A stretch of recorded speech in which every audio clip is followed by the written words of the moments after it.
Hi, everyone. My name is Leah, and today I'll be providing a brief presentation on my Culminating project, a settings approach to age-friendly planning, highlighting the responsive neighborhood-based programming strategy in Kitchener, Ontario. So my practicum was completed with the City of Kitchener, which is located on the Haldimand Tract, traditional and unceded territory of the Anishinaabe, Haudenosaunee, and Neutral people.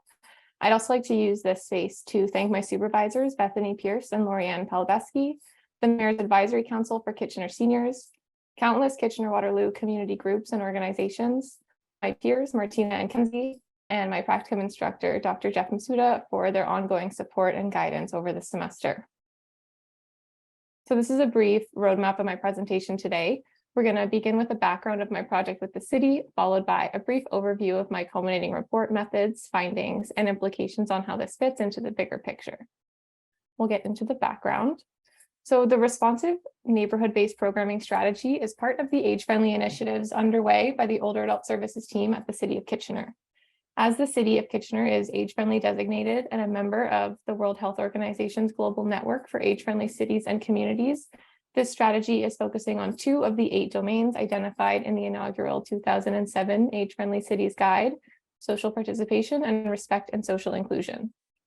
The strategy utilizes a settings approach to age-friendly planning that prioritizes the neighborhood as an active contributor or inhibitor to overall health and well-being.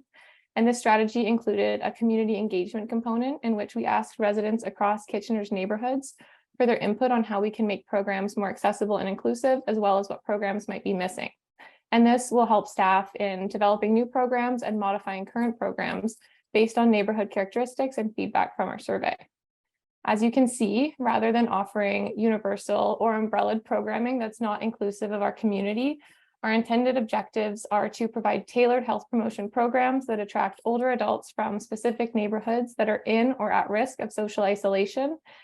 And should our objectives be met, our expected outcomes include improving social well-being, participation rates, and physical and mental health. Place-based or settings approaches prioritize the individuals within the settings as the focus of interventions, thus targeting specific factors and determinants and rendering settings more conducive to health promotion approaches. Alongside documents like the Ottawa Charter, settings approaches have been found in developments like that of the Active Aging Policy Framework and the Global Age-Friendly Cities Guide. More recently, authors are calling for a settings approach with a spatial justice orientation within age-friendly initiatives to address how social inequalities among older adults are determined or shaped by place, and to consider how this may alleviate or exacerbate inequalities.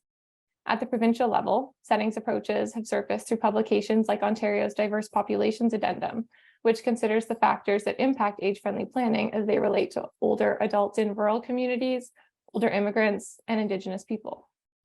One of the early considerations of the settings approach within this strategy were equity initiative zones, which are zones where we focused our engagement efforts in hopes of obtaining feedback that would facilitate in developing our tailored and responsive programs and services. And these zones were identified by the Ontario Health KW4 Neighborhood Integrated Care Team's research on priority neighborhoods, in which these neighborhoods were reported as having increased levels of caregiver distress, ambulatory care, emergency department visits, and alternate level of care days. Over the 4-month practicum, I feel very fortunate to have been a member of the Older Adult Services team through all 4 stages of our strategy. And these phases included the background research, internal and community partner collaborations, community engagement, and data analysis and next steps. Given the time constraints and not wanting to step on any ethical toes, this presentation is focusing on a portion of the first phase of this strategy, which is the jurisdictional scan methods, findings, and implications. We'll get into the methods. Jurisdictional scans are frequently used in government and organizational decision-making to assess how problems have been conceptualized in other jurisdictions, to compare and evaluate options, to identify best practices, and to uncover implementation considerations. As such, the purpose of this scan was to examine municipal-level strategies and action plans that have undertaken settings approaches to health promotion programming with an emphasis on age-friendly initiatives. Given the cross-departmental nature of our strategy, the scan included age-friendly, recreation, and community strategies to identify common themes derived from community engagement across Canadian municipalities. Some of our findings.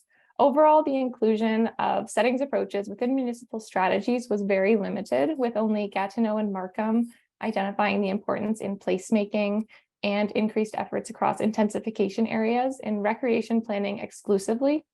Aside from this, the most common themes across strategies were inclusion, accessibility, diversity, and social participation.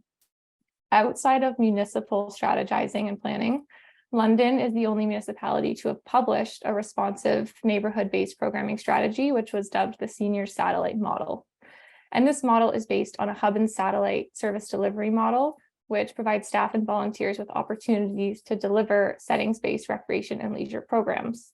And the key features of this model includes its localization, its provision of structured and regular activities, opportunities for socialization, and offering tailored programs and activities based on neighborhood feedback. So in concluding the presentation, I'd like to briefly touch on how the findings from the jurisdictional scan fit into our larger strategy.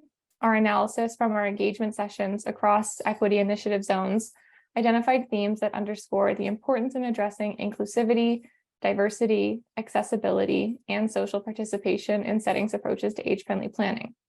And the 4 recommendations that are being deployed in the last phase of the strategy include offering additional evening and weekend availability for 55+ programs, improving access to information and community outreach efforts, introducing more active living and learning programs across community centers, and developing culturally safe and accessible programs and services that address the diverse needs of the community.